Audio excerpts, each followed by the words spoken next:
very important topic today, and one that's often misunderstood that we're going to dive more deeply into. Rabbi Rahel Berkovits is a senior faculty member at the Pardes Institute of Jewish Studies in Yerushalayim, where she's been teaching Mishnah, Talmud, and Halacha for over 20 years. Rahel lectures widely in both Israel and abroad, especially on topics concerning women and Jewish law and a Jewish sexual ethic.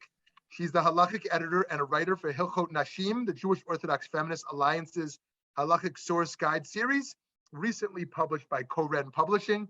Rabbi Berkovits is a founding member of Congregation Shira Chadasha, a halachic partnership synagogue, and serves on their halachic committee, my favorite shul on the planet. In June 2015, she received rabbinic ordination from Rabbis Herzl Hefter and Daniel Sperber. Rabbi Rahel Berkovits, thank you so much for being here. We're excited to learn with you. Wow, what a nice introduction. Thank you. Thank you so much for having me. What we're going to do in this hour that we have together is learn a little bit of Mishnah together. I know my bio was very focused on halacha, but one of the things I love to do the most is study Mishnah. And one of the reasons I love learning Mishnah so much is that I think that when you look at the language and structure used in the Mishnah, it's really a window into the theology and philosophy of the early rabbis. And many of the messages that I see embedded in the Mishnah are still very, very relevant for us today. So what I'm hoping to do is we're going to learn through two Mishnayot that are at the end of the 5th chapter of Tractate Gittim. Now, Tractate Gittim deals with marriage law, but we're not going to be looking at that at all. What's really interesting about Tractate Gittim is it's 9 chapters long, and smack in the middle of it are 2 chapters that are sort of a collection of Mishnayot that are said for Tikkun Olam, which is a very key and hot phrase today, right? How one fixes or improves, betters the world. And what's very interesting is it's sort of a collection of these Mishnayot, and then the last 2 Mishnayot in this collection deal with a subset of what I think the rabbis are saying is a subset of Tikkun Olam, and that is Darkhei Shalom, the pathways or the I guess pathways of peace. And so what's really interesting to me is why, if we have 9 chapters of the laws of divorce, why in the kernel center is this unit and bundle about repairing the world and then focusing in on the interactions between people for the interest of peace. So academics would say, well, the first Mishnah of this whole unit is linked to the laws of divorce law. And so since it was an oral tradition, everything was bundled together and it's easy to memorize, and that's why it was placed here.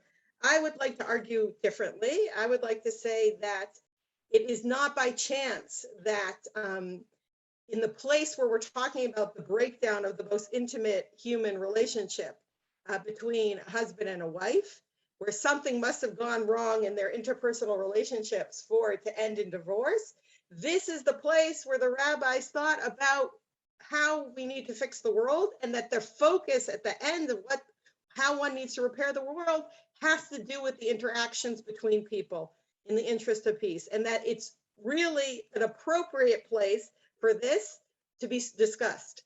At one point, I actually tried to figure out, it's very close to actually the core of the entire 6 orders of the Mishnah. It's not perfect. Nowadays, our breakdown of our chapters and our tractates isn't exactly how it was originally, but it's actually very close to the entire heart and center of the oral law. And for me, these issues are really essential to what I think of are sort of the meta-tenets that Judaism is based on. So that's why I want to talk to you about them and share them today. So as I said, we're going to focus on the last 2 Mishnayot in the chapter, which open with, I can share my screen. I'm going to share my screen here. Hold on one second. Here. Okay. Open with this statement. These are the things that the rabbi said, Mipnei Darkhei Shalom, right? For the ways of, or in the interest of peace. And what's really interesting about this collection of things that are said in the interest of peace is we're going to see that there are going to be 10 examples. It's 2 Mishnayot, but if you see my numbering, there are 10 examples that are going to be listed. And whenever you see 10 examples of something, you know that it's like a neat package and picture being brought. And the idea of Darkhei Shalom, the interest of peace, is going to be like hammered over our head over and over again, right? The introductory statement says, these are the things said in the interest of peace. And then after every example, it's going to say, Mipnei Darkhei Shalom, Mipnei Darkhei Shalom. You see it after basically every example. And then at the very end of this second Mishnah, we're going to look at the whole thing in depth in 1 minute. The last example, and we're going to discuss this in depth, is an example where someone is shoalim b'shlomam mibnei darkei shalom. It's talking about greeting people in the interest of peace, but the fact that like the last example is talking about asking someone about someone's shalom because of Darkhei Shalom, like really hammers home that idea. And so we have a very neat bundle here. And what's even more interesting about this neat bundle is we're going to see that the end of the first Mishnah is going to be a case that is going to deal with agriculture and non-Jews. And the end of the second Mishnah is going to be a case where it deals with agriculture and non-Jews. So even with the two Mishnayot, there's an interesting structure within them of parallel. And I really want to unpack what I think is going on here and being said here. That being said, the second Mishnah actually appears in Tractate Gittim. It's good that I'm teaching this now because we're in the sabbatical year here in Israel, and some of the laws have to do with the sabbatical year. But it's a Mishnah that appears twice within the 6 orders of the Mishnah, which is always interesting when you have Mishnayot like this, because it in some ways its true home is in the tractate about the sabbatical year. You're going to see that 2 of the 3 examples from it are about the sabbatical year. And so if the goal of Mishnayot was just to convey the laws, and if we just looked at this Mishnah as a body of law, I wouldn't need to repeat this Mishnah twice. I would put it in the place where the relevant laws are, and I would have that information, and that's enough. But because I believe that there's also this sort of theological, meta-philosophical idea being presented, it's brought here because it really adds something, we'll see, to the story that's not being told about the sabbatical laws, but the story that the Mishnah wants to tell us about how to interact with other people. And so it's brought twice in the Mishnah because it serves 2 different purposes. That's my introduction. If this was a normal type of Mishnah class, which I like to teach, I would let you engage with the text yourselves in a chavruta, but we've decided due to this format, it's best if I'm going to teach out loud the Mishnah to you. So that's what we're going to do. So I'm going to read through the Mishnayot once and explaining what it says here, and then we'll go back and analyze them. I want to say together, but it will be me, and there'll be a chance for you to ask questions at the end. Okay, so as I said, the text opens. These are the things that Amru, this is interesting in its own right, that the Rabbi said, right? What we're being introduced to seems to be rabbinic law, a rabbinic idea about how one interacts with others in the interest of peace. So example, and this is going to be like an eclectic number of examples. We're just going to go through them and understand them and then analyze them. So example 1 is something that you might be familiar with. It says, Kohen Koher Rishon v'acharav Levi v'acharav Yisrael mibnei Darkhei Shalom. This is talking about the public Torah reading. And it says that there's a hierarchy in some way to the order of the aliyot. The Kohen the priest is going to get the first aliyah. The Levite is going to read after him in the second aliyah. And afterwards, then Yisrael is going to read. And this is in the interest of peace. Now, how does this bring peace? So anyone who's ever been part of a synagogue, I think you know that sometimes there can be infighting amongst people who are close together and come to pray, particularly having to do with who should be honored and who should get this honor and who should get what aliyah and who's more important. Unfortunately, this is how people are. So on the one hand, this could be what it's about. And it's interesting what the Mishnah chooses to do, right? It doesn't choose to create like a rotation and we'll all take turns. It does create a hierarchy. And although I think in the modern world, we're less comfortable with hierarchies, the idea of transparency and knowing that everyone's going to get their turn and what the rules are going to be, I think does alleviate tensions and people are prepared and there's less fighting. An alternate understanding of this Mibnei Darkhei Shalom, Gemara actually zooms in on like the importance of Kohen. is something very interesting that we know, right? In the temple, when the temple was standing, the Kohen was the be-all and end-all. The Kohen got all the honors and got to do all the service and all the ritual. And post-temple destruction, when we are moving towards the synagogue and Torah reading and things like that, the Kohen loses some of his status, and it actually opens it up more to a sharing of all of the Jewish people here. In the Mishnah, we're looking at all of the male Jewish people being defined by your status of your father. But in some ways, the Darkhei Shalom could be that the Kohen still reads first, despite the fact that the Kohen has lost his status to some of the rabbis.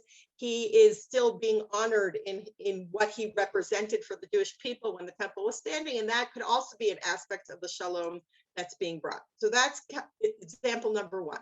As I'm learning through this, you can start to think, I'm interested in thinking, like, why is the structure this way? Why these examples? Why in this order? So I hope that everyone who's listening can start thinking about that.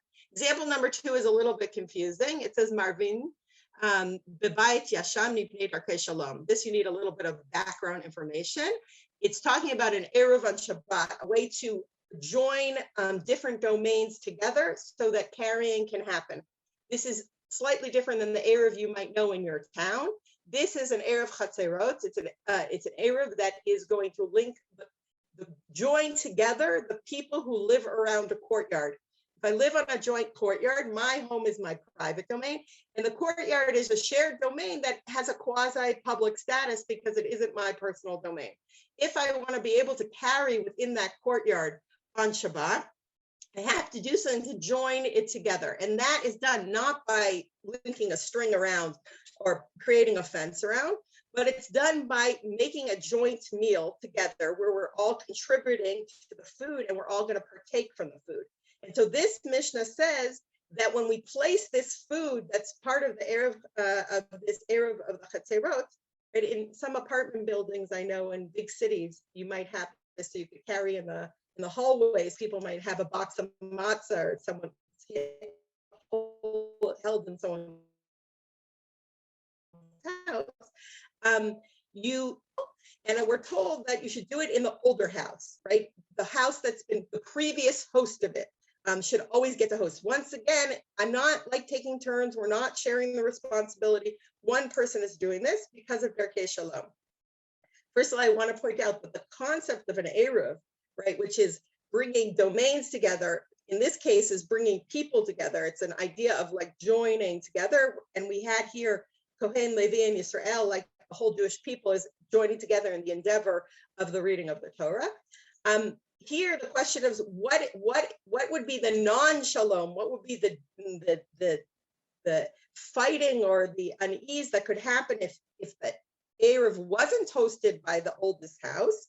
And here there are two different opinions. The Gemara and therefore many of the medieval commentaries on the Mishnah suggest that this could cause suspicion, right? If it's the Greenbergs always hosted the Eruv and then someone came into their house on Shabbat and didn't see it because the Shapiro family was hosting it, that person might be suspicious that, and they saw people carrying, that people in the courtyard were carrying without an Eruv.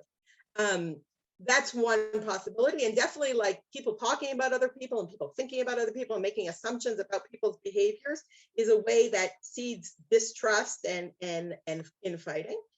The Rambam, Maimonides, has a different shot to this Mishnah, a different meaning to this Mishnah that to me, I think works a little better. He suggests that the person who hosted the Eruv didn't have to pay into the pot. Like there was a benefit from being the host, and you wouldn't have to pay into the pot.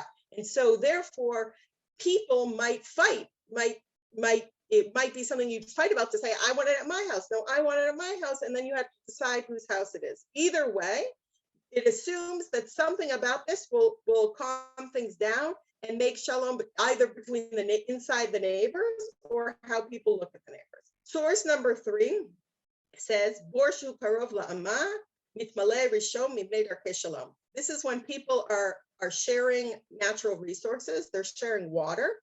I have, there is sort of a channel that is bringing water to the fields, and people have fields along this channel. And for me to fill up, to be able to water my field, I have a cistern that's right next to the channel that I'm going to fill up to preserve water when there's a lot of water, and then I can hold it for times when I need to water my field.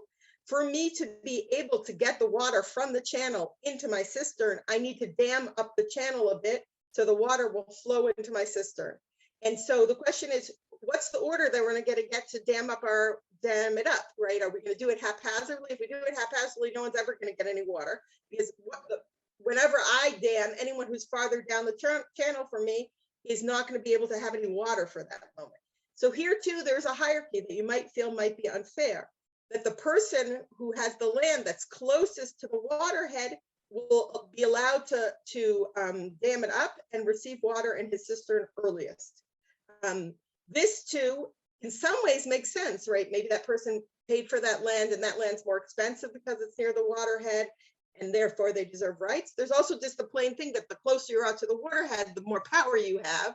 And this might just be this makes sense that this person should get to go first, but this is the rule. And as we know today, there's still countries that fight about these things, right? Where rivers go through to more than one country, people building dams, causing it to go into other countries. And this is something that definitely people fight about. It could cause a lot of infighting. So, okay, example 4 and 5 and 6 are similar in some way, because in each one of these examples, we are going to have a dispute where the Tanakama, or the majority view, the first view of the Mishnah, is going to say something, and then Rabbi Yossi continuously is going, in all 3 cases, is going to disagree in a similar manner. And so we're going to look. Case number 1 is about traps. Traps that I've set for wild animals, and it says mitudot chayav ofot v'dagim yesh behem mishum gezel ibnei Darkhei Shalom. Rabbi Yossi Omer gezel gamor. Okay, I also need to give you a little bit of halachic background here. Normally, the way I acquire property according to Jewish law is I need to physically bring it into my domain. Right? Normally, I could lift something up to show that I brought it into my domain. If it's a larger animal, I could pull it on it and exert power to show that I brought it into my domain. But to acquire something that has no omer, or to transfer ownership, the deal is sealed when I've brought the animal into my domain. Now, animals that are out in the wild, they're hefker. They don't belong to anyone. They're ownerless. So these are traps that I set, and I leave them there, and I'm going to come and return to hopefully find the animal. I'm sorry, Rabbi, Shmuley, for those of us who want to trap animals and eat them, but that's what the Mishnah is talking about. And so I'm gonna maybe do a lot of research, a lot of work. Where's the best place to set my trap? How am I going to go about doing it? And then I'm going to leave the traps and hopefully come back. In the course of the time when I'm away, an animal might get trapped there, and someone else might show up and be like, wow, here's my delicious dinner to eat. And they might want to take the animal from my trap. Now, halachically, legally, because I have never acquired this animal, even though I did a lot of work, I never took this animal into my domain. The trap is in the forest that are public to everyone. It's not legally stealing if the second person comes and takes the animal before I get it. But the Mishnah says, in the first opinion, we're going to treat it like stealing in the interest of peace, right? Because I, the owner of the trap, definitely felt like I've been robbed. I'll show up, I see that there was an animal there and someone broke my chain and took it out, and I'm going to be very, very angry. I'm going to feel like I've been robbed, even though halachically I haven't been robbed. So legally, it's not stealing, and the person could take it from me. But in the interest of peace, we say, don't do it. Don't take that animal. Rabbi Yossi disagrees, and he thinks it's gezel gamor. He thinks in this situation, it's not a Darkhei Shalom aspect. We should treat it as stealing, right? The Gemara asks, what's the difference between the Tanakama and Rabbi Yossi, right? Because the Gemara understands that Rabbi Yossi means it's rabbinic stealing, because it's definitely not according to the Torah, because you do need to acquire it. And they say the difference is if I could take you to court, right? According to the first view, if someone said to me, can I take this animal? I would say, don't do it. You're gonna be like stealing. It's not good for interest of peace. But if I then took the animal the owner of the trap would have no recourse. They couldn't do anything to get the animal back. According to Rabbi Yossi, they could take me to court and I could either return the animal or pay reparations. And there's a significant difference practically between these two cases. That's case number 4. I know these seem like all over the place, and I promise you something interesting will come from all of this. Case number 5 is also a really interesting case. Same thing about how one acquires something. You have to remember. So A, I have to acquire it by bringing it into my domain. But B, I have to have cognizance and understanding about the actions that I'm taking. And there's a group of 3 people that exist as a category in halakha that the rabbis understood that they didn't have cognizance. It's cheresh, shota, v'katan. Katan, minors don't have cognizance because their mental capabilities have not yet developed like adulthood. Obviously, they have some level of competence, but we don't hold them responsible for their actions. We definitely don't think that they can acquire things.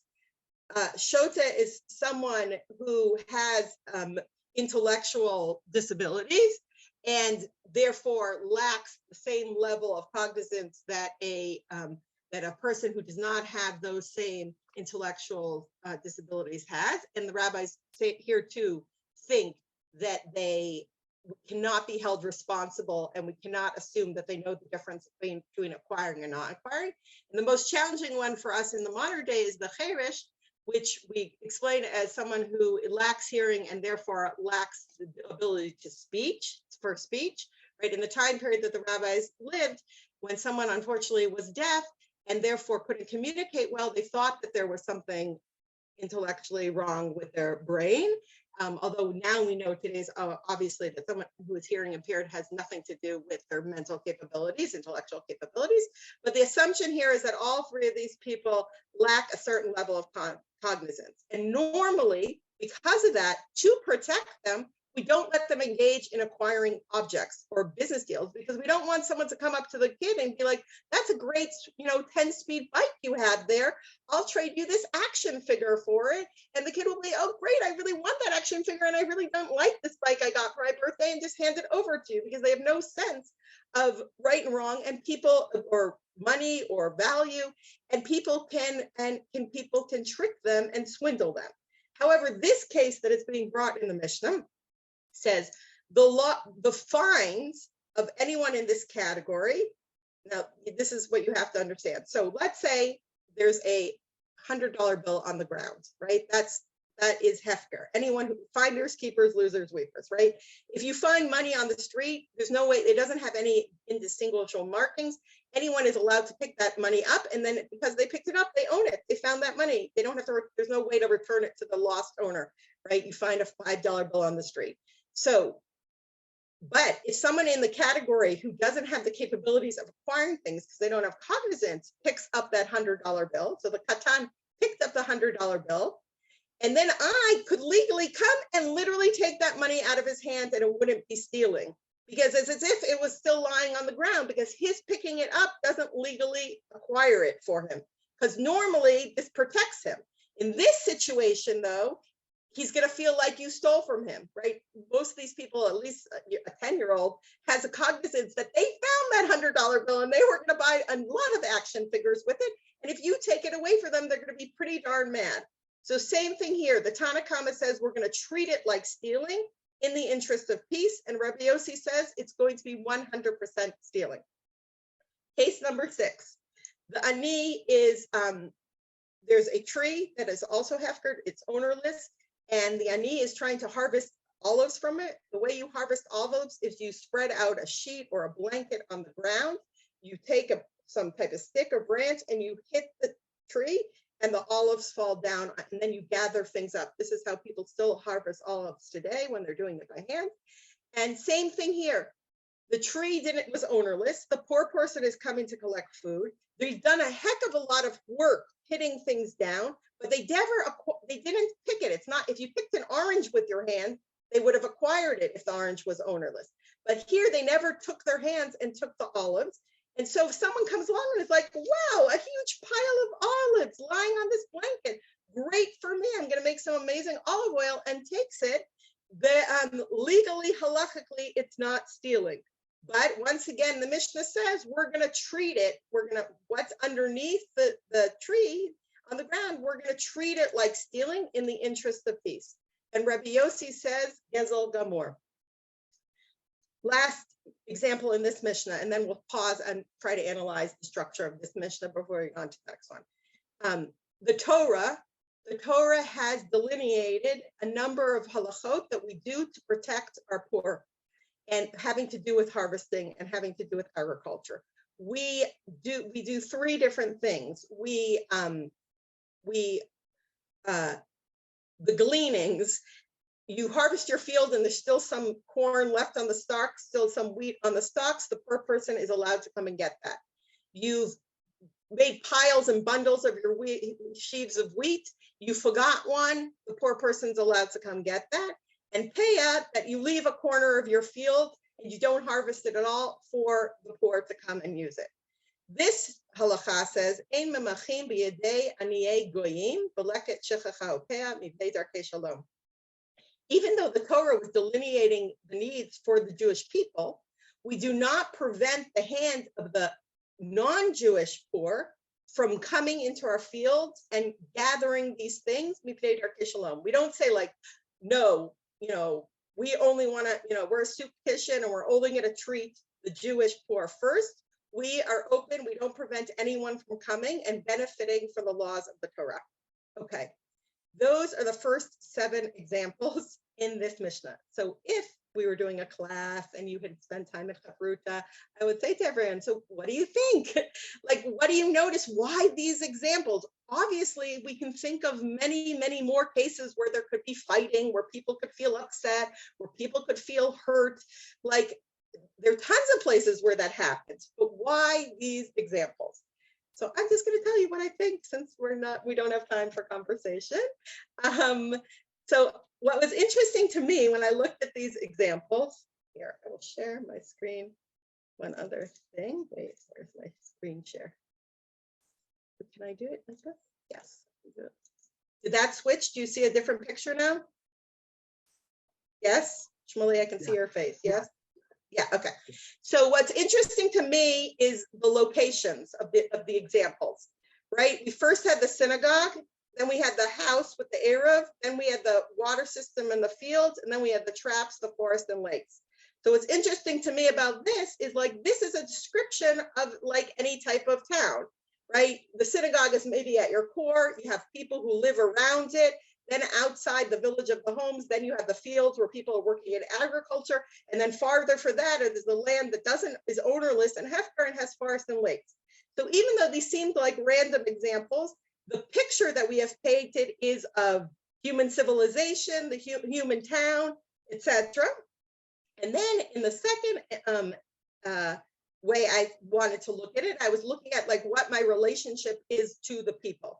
So at the core, I had my prayer community, people who have similar beliefs to me, and I gather to learn Torah, read Torah, hear Torah, right?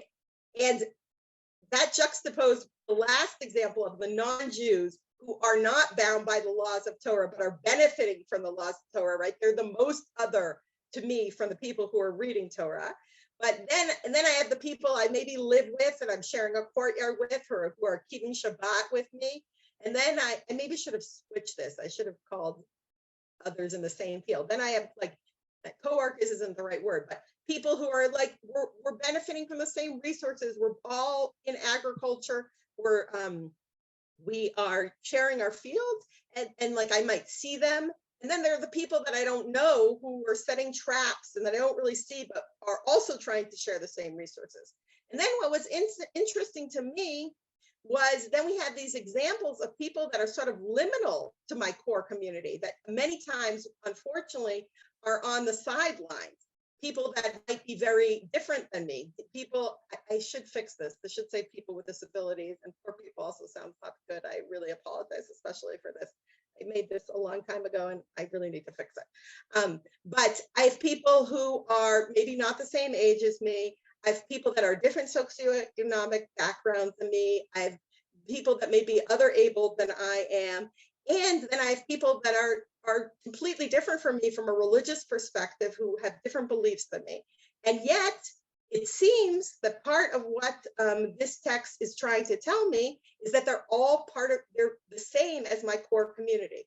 The way I interact with my core community, the way I interact with maybe the Kohen or the people that I really revere, or my close neighbors that I share things with, I need to treat those same people with the same respect and the same idea of shalom, which to me is something that I think should be obvious to everyone, but sometimes unfortunately is not obvious, and I think is one of the core messages of what is being taught here in this Mishnah.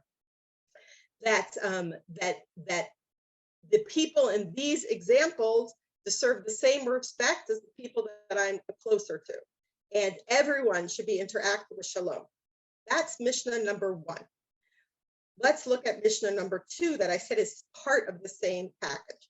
What was interesting to me in that description of sort of like almost everyone in society, there was one main group that is missing, and a group that's particularly close to my heart, and that was women. Women were not mentioned in that first text at all. What's interesting about Mishnah number 2 here is that 2 of the 3 examples that are going to be brought are going to be about interactions between women. Women really in the realm of the home and the domestic. It's going to be about borrowing utensils for cooking, right? Which clearly might have been the place of women in the time period of the Mishnah. But what here I think is being brought that's so interesting is this interpersonal relationship that women have in the realm of the home, I think is really being brought and modeled as good interaction for all people, which is going to be very, very interesting. Okay, so let's look at these cases. Here too, we're going to need some background. Case number 1, both of these cases is about going to be lending cooking utensils to my neighbors and friends.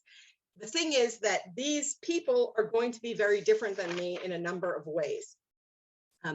Case number 1 is Mishelet Isha Lachaverta Hachashuda Ahashvi'it. Case number 1 is that a woman can lend to her friend who I have suspicions doesn't keep the sabbatical year appropriately, the way I think halachically you should keep the laws of the sabbatical year. Now, the things that I'm going to be lending her, the things that I can lend to her, I'm always not so good at all these different utensils. I can lend her a fine sieve, a coarse sieve, a hand mill, and an oven, right? A nafcha, kfara, rachaim, tanur. Now, all of these things are used for baking bread. This is how you use them. That's what you would lend them for, to bake bread. So she's going to be taking wheat and grinding it and baking it into bread that I think that the wheat that she's using, she somehow has not done the appropriate behaviors during the sabbatical year. I won't get into the technicality, but there's a certain point where when things naturally appear in the field, you're allowed to stockpile them in your home. But when the moment Shat Biur happens, when they're no more naturally in the fields, you're not really supposed to be stockpiling. The commentaries think I'm suspicious that she has been transgressing this biblical prohibition. And so you might think this woman shows up at my door, she's going to do a biblical transgression. And I should say, no, I don't want to get involved. But no, I'm going to get involved. I'm allowed to lend her the utensils that I know exactly what she's going to be using them for, even though I'm suspicious that her religious behavior is different than my ideals. Example number 1 and example number 2, interestingly, after them don't directly say Darkhei Shalom. The Darkhei Shalom is going to happen down here, that I'm doing all of these because of Darkhei Shalom. Let's see what example number 2 is. It's similar. It says, Eshet Chaver Mishaelet Leishet Am Haaretz. So now difference. It's not that I think that this woman doesn't keep biblical law. Now we're talking about 2 groups that existed in the time period of the Mishnah. One is the group of the rabbis themselves, of the Tanaim, and they call themselves the Chaverim. I know it makes me think of communist Russia, but they call themselves comrades, the friends. And these women don't have names on their own right. One is the wife of a Chaver, so the wife of the clique of the Tanaim. She can lend to the wife of an Am Haaretz. Everyone who wasn't in the clique of the Tanaim was called the average Am Haaretz. And the thing about Amei Haaretz is that the rabbis are suspicious. They're suspicious that they don't keep the laws of Tuma and Tara, of purity, correctly. They're suspicious that they don't tithe correctly. And so we have a lot, like here too, both examples, which are really, really interesting, are examples of people that might not keep halacha the same way I do, right? Torah was at our core, and we're having people who maybe don't look at the laws of Torah the same way I do, don't keep the laws that I do, and yet these women are interacting. I assume if they're lending things to one another, they might live near each other. I think there's something really interesting about the language here. The word chaver in this Mishnah, I told you, was the word for the clique of the rabbis, right? But the first clause of the Mishnah, the woman who was, I suspected, was not keeping biblical, she was called chaverta, right? She was called my friend, right? So here chaverta is a person who doesn't keep biblical law the same as me. And here the word chaver amongst the men is this like inner grouping of the rabbi. And so when I see those two words used very closely together, I assume that the meaning is there to say something about the interactions of women have a much more diverse and broader interaction to show us examples of Darkhei Shalom. In the case of the Eshet Chaver lending to the Eshet Am Haaretz, I can go a little farther. Besides lending her utensils, I'm also going to be permitted to join in a little bit to help her in the making bread. There are a number of sources that in other places it seems like women made bread together. It's a lot of work, so it's nice if you have someone helping you. So I once again can lend her some of these utensils, but not only that, I am allowed to winnow with her and grind with her and sift with her up until a point. And the point where I have to stop is when you add the water. So taking the grain and making it into flour, I can help the whole way through and give her utensils to help. But the moment that I have to make it into dough, I have to step back. Then I shouldn't touch anymore, because this is the moment it turns into dough is the moment that then I'm obligated to tithe it and take out the section of challah that I'm going to give to the kohen. And that section of challah has to be done in a state of tahara, in a state of purity. And so I might be worried that now a transgression can happen, because I'm worried that this woman maybe isn't going to tithe, and I'm worried that this woman might touch it and make the kodshim, the holy aspect of the tithe, tameh. And so it says here,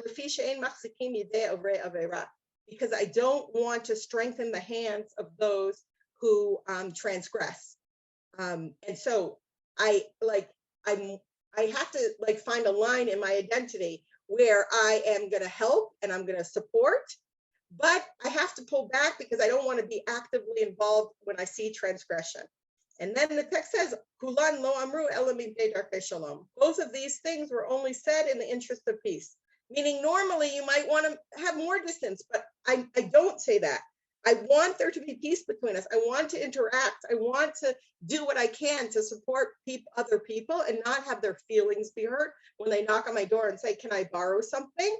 And so I find some type of balance between doing things in the interest of peace, might be only lending but not being actively involved, right? I don't actively grind and sift with the woman with shvi'it, because already then I'm involved in the Aveirah, because the grain itself is problematic. Whereas with the Eshet Am Haaretz, I do a little bit more till the moment where there's might be a problem.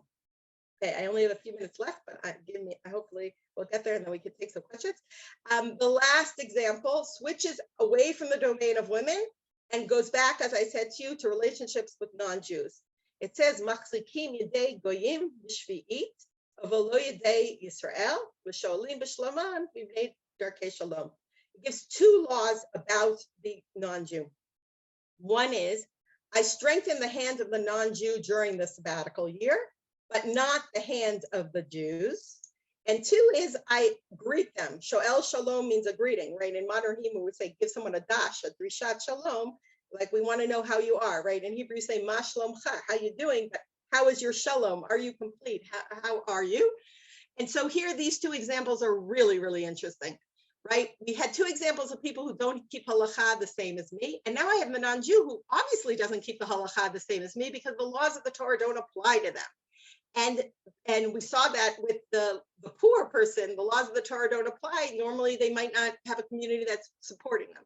But here, what's great about the fact that the laws of the Torah don't apply to non-Jews is that during the sabbatical year, non-Jews can work the land. And that's beneficial to me.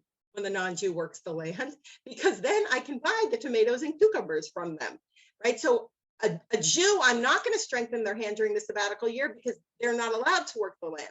But the non-Jew, it is beneficial to me. And the question is, what does it mean to strengthen their hand? Here we have a machloket between Rashi and Maimonides. I'm happy to share the source sheet with anyone. I'm not going to read it inside in the interest of time. Well, maybe I will because I love text so much. Rashi says, what does it mean to strengthen the hand of the non-Jew? Masi'im mamash. I literally help them. Like I go into the field and I help plow or help plant. Maimonides is a little bit shocked by the idea that a Jew during the sabbatical year would go into the field and work the land. And he says the way I support them is b'dvarim bilvad. Like if I see him working, I give him supportive thing. Like I go, great job, yippee yahoo, good planting, kol hakavod to you. Right, which seems a little bit raw. I would like to suggest that Rashi is the shot. Why do I want to suggest that it literally means physically helping them?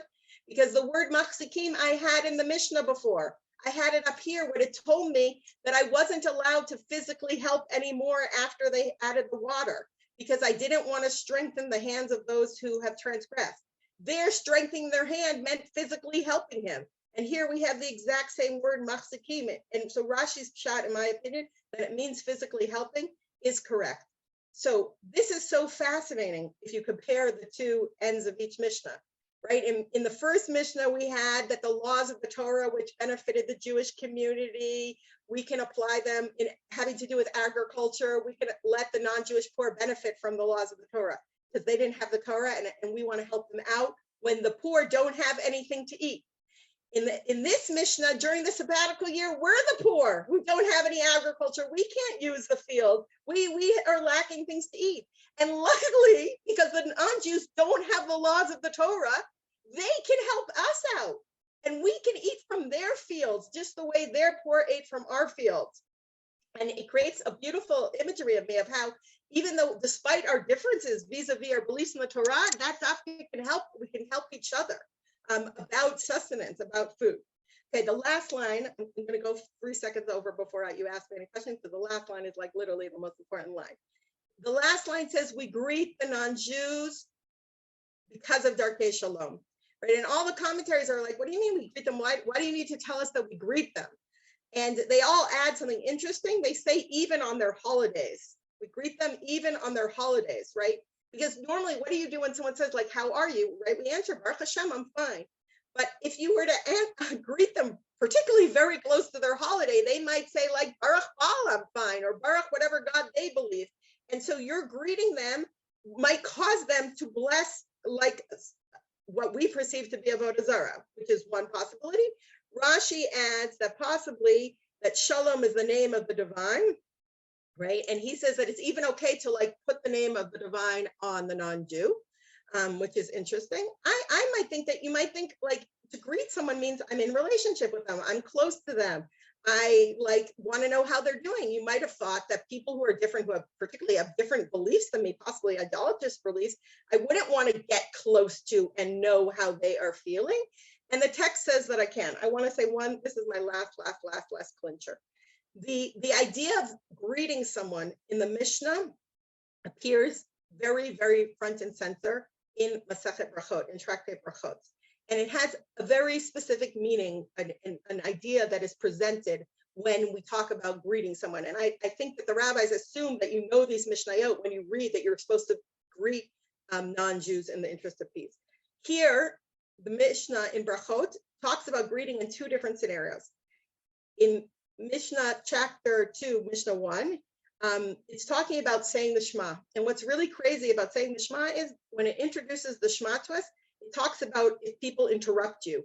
How do I interact with people when they interrupt you? Now, you might have thought that you should not be interrupted or not greet or anyone when you're saying the Shema because the Shema is a faith statement.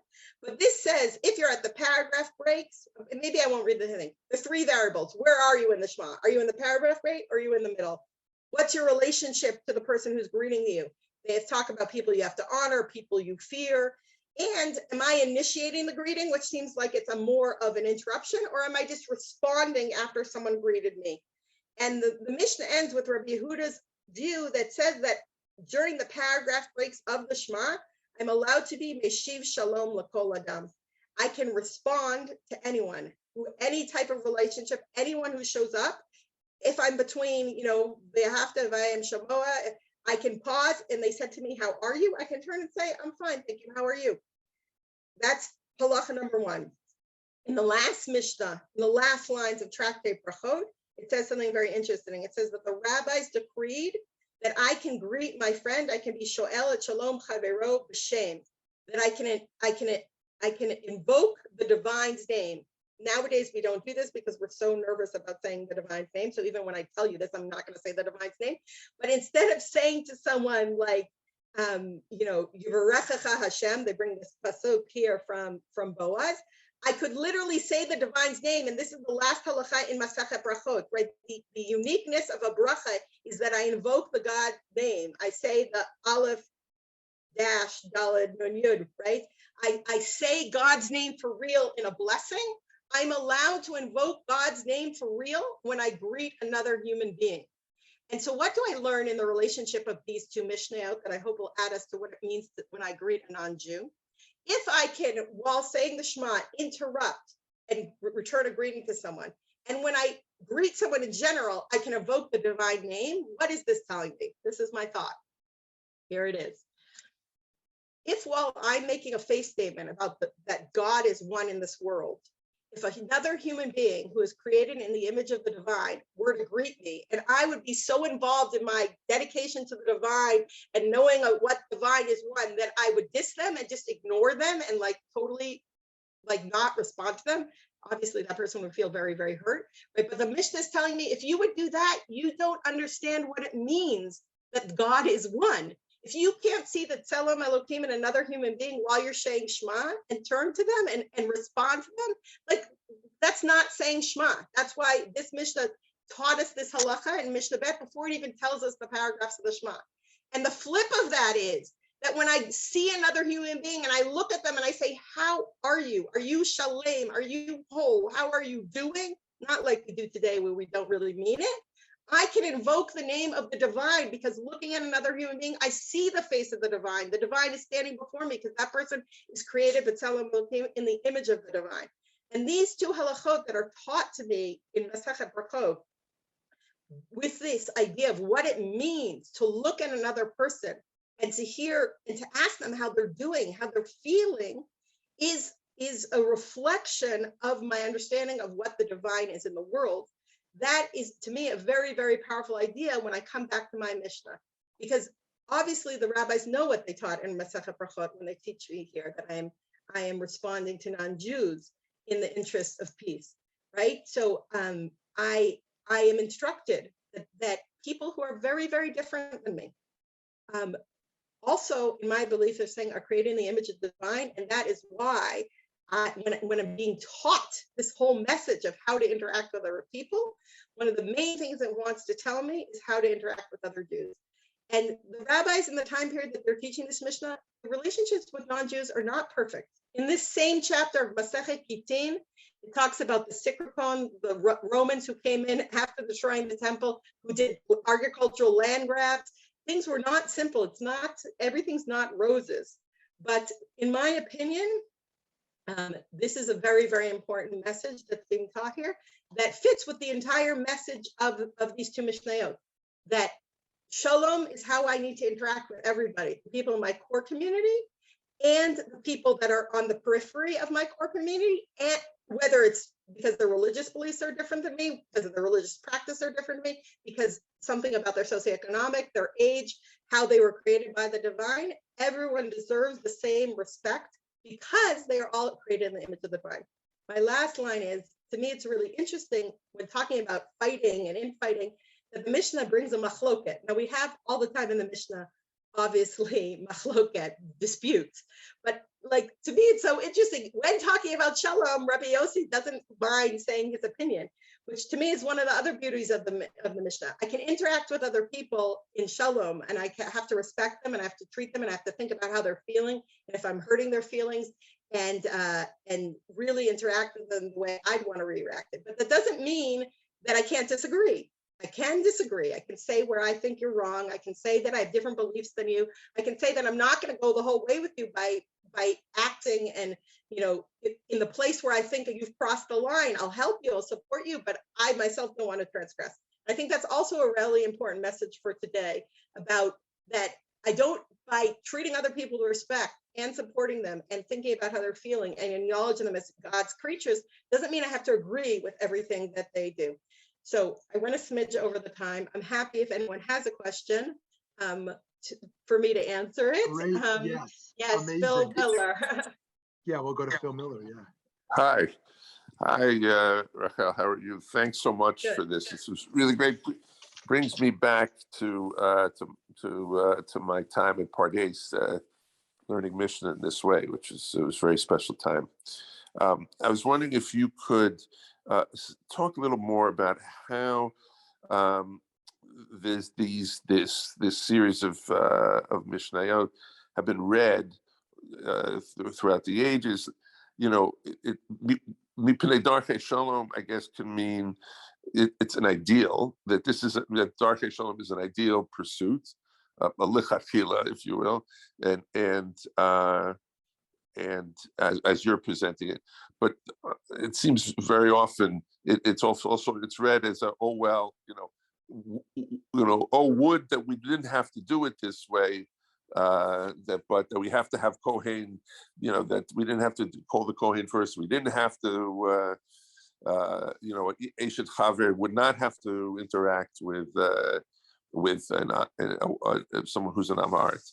But too bad. This is how it has to be. So I wonder if you just talk more about how the different lives of these Mishnayot and how they can be how they have been interpreted over time. Okay, I understand the question. So first of all, I'm glad that you mentioned that you've learned this way at Pardes before. I learned everything I know about how to learn Mishnah from my uncle Dov Berkovits, who was the original my teacher also. He was my teacher also. Amazing Mishnah teacher. Yeah. So I'm happy that that you caused me to mention his name. You're right. I'm making the claim, right? Maybe I didn't even articulate this, that these are examples to paint that picture that I told you, so that I can learn that I should, even in other situations, apply Darkhei Shalom as a value to me, because obviously the Mishnah can't list every single thing. I think that you're right, that sometimes people look at this, particularly with a non-Jew, right, and say like, oh, mipnei Darkhei Shalom there means just so they don't kill me, right? I should be nice to them so they don't kill me. And I think, and maybe I should have mentioned that at the beginning. That's why I brought you the example of what being Shoel Shalom, I think, means in the Mishnah. To me, that seems much more than they don't kill me. And that's why I emphasize like the reciprocity of like how we're helping them and they helping me, and how there's a benefit that I see when I look at those two things. Because to me, that sounds a lot more than I don't want them to kill me. It sounds like it could be a meaning, like a mutually beneficial aspect to this relationship. Overall, I haven't done like historical research. I see how the commentators understand it, and to me, it's from the commentators and from the Gemara itself, it seems like they do think Darkhei Shalom is a value. The Gemara on this first Mishnah wants to figure out, isn't it even a Torah value, right? I said that it said Amru, the Rabbi said, and they link it to Darkhei Noam, and they want to bring a Torah source for it. And so I think that for sure in the Gemara and the commentaries look at it as a meta value. You're right that I think sociologically, I don't know if everyone looks at it as a meta value. And I haven't sort of researched every single thing that's ever been written on it. So I don't know if I perfectly answered your question, but the more I learn Mishnah on all different places, this value, the underlying value of belief that human beings are created in the image of the divine and therefore are deserving of respect, I actually see in numerous places. To me, it's not just here, even though here it's concentrated, and here I think it's focused. I think you see it in a number of other places as well, actually. I'm very sad that Lawrence Coburn has left, because I wanted to shout out that I have not seen him in a long time. This If is you a have a good- relationship with him, say that I wanted to shout it out. Okay, amazing, amazing. This is a good place for us to pause. Thank you so much for this awesome share today, and thank you all for My joining. pleasure, really in my the pleasure. room and Keep not in up the room. all your good Thank you. work. Amen, amen. Thank you so much. You too. Have a great night in Israel.